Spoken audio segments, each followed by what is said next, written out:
Hi friends, welcome to my channel. இன்னைக்கு நம்ம பார்க்க போறது நல்லி எலும்பு சால்னா எப்படி செய்யறதுன்னு பார்க்கலாம். ஒரு டவரால கல்லெண்ணெய் கொஞ்சமா, ரீஃபைண்ட் ஆயில் கொஞ்சமா, தேங்காய் எண்ணெய். எண்ணெய் நல்லா காஞ்சிருச்சு. இப்போ 2 பட்டை 2 ஏலக்காய் ஆட் பண்ணிக்கலாம். ஒரு 5 பெரிய வெங்காயம் கட் பண்ணி வச்சிருக்கோம், அதையும் ஆட் பண்ணிக்கலாம். 4 பச்சை மிளகா நல்லா மிக்ஸ் பண்ணி விடுங்க.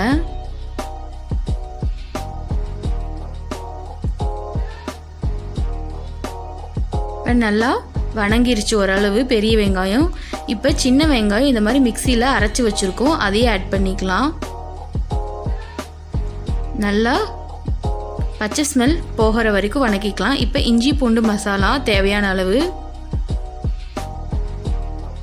நான் இந்த மாதிரி ஒரு 2 கரண்டி ஆட் பண்ணிக்கிறேன்.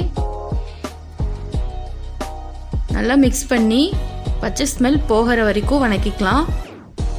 இப்போ நம்ம கட் பண்ணி வச்சுருக்க தக்காளி ஆட் பண்ணுறோம். ஒரு 4 தக்காளி கட் பண்ணி வச்சுருக்கு, அதையும் ஆட் பண்ணிக்கலாம். இப்போ கல்லுப்பு கொஞ்சம், தக்காளி நல்லா வணங்கட்டும். இப்போ நம்ம தயிர் ஆட் பண்ணிக்கலாம்.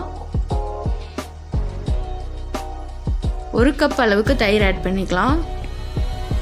அதையும் நல்லா மிக்ஸ் பண்ணி விடுங்க. மசாலாவோட நல்லா மிக்ஸ் ஆகணும், அந்த திரியாக இல்லாமல் நல்லா மிக்ஸ் ஆகணும். இப்போ பாருங்கள், எண்ணெய் பிரிஞ்சு நல்லா மேலே வந்துடுச்சு. இந்த டைமில் புதினா கொத்தமல்லி ஆட் பண்ணிக்கலாம்.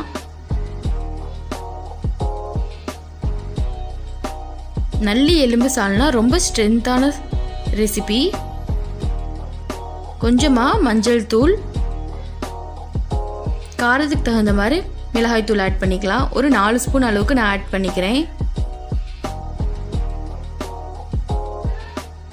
நல்லா மிக்ஸ் பண்ணி விட்டுக்கலாம்.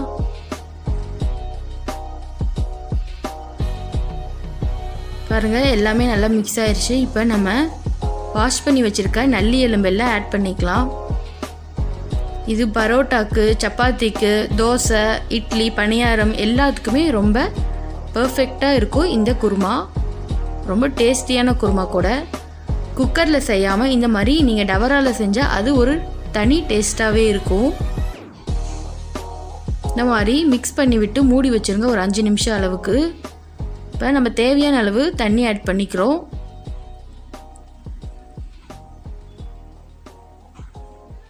நல்லா மிக்ஸ் பண்ணிவிட்டு மூடி போட்டு சிம்மில் நல்லா விட்டுருங்க. கறி நல்லா குக் ஆகணும்.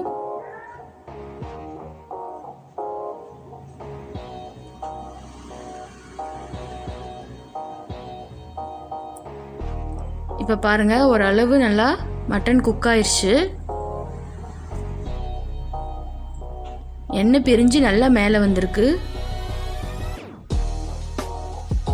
அவ்வளோதான், நம்ம குருமா ரெடி ஆயிடுச்சு. இப்போ நம்ம அரைச்சி வச்சுருக்க தேங்காய் ஆட் பண்ணிக்கலாம். ஒரு 1.5 கப் அளவுக்கு தேங்காய் ஆட் பண்ணிக்கலாம். நல்லா மிக்ஸ் பண்ணி விடுங்க. தேங்காய் ஆட் பண்ணிவிட்டு சிம்மில் ஒரு 5 நிமிஷம் விட்டுடலாம். நல்லா கொதிக்கட்டும். இப்போ நம்ம ஃபைனலாக கொத்தமல்லி தூவி இறக்கிடலாம்.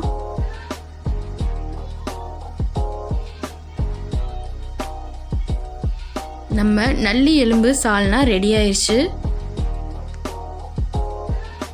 ரொம்ப ஹெல்த்தியாக இருக்கும் இந்த நல்லி எலும்பு. குழந்தைங்களுக்கு ரொம்ப இஷ்டமாகவும் இருக்கும்.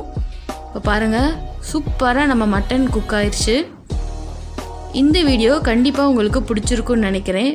கண்டிப்பாக உங்கள் வீட்டில் இதை ட்ரை பண்ணி பாருங்கள். இந்த வீடியோ உங்களுக்கு பிடிச்சிருந்துச்சுன்னா லைக் பண்ணுங்கள், ஷேர் பண்ணுங்கள், மறக்காமல் சப்ஸ்கிரைப் பண்ணுங்கள். தேங்க்யூ.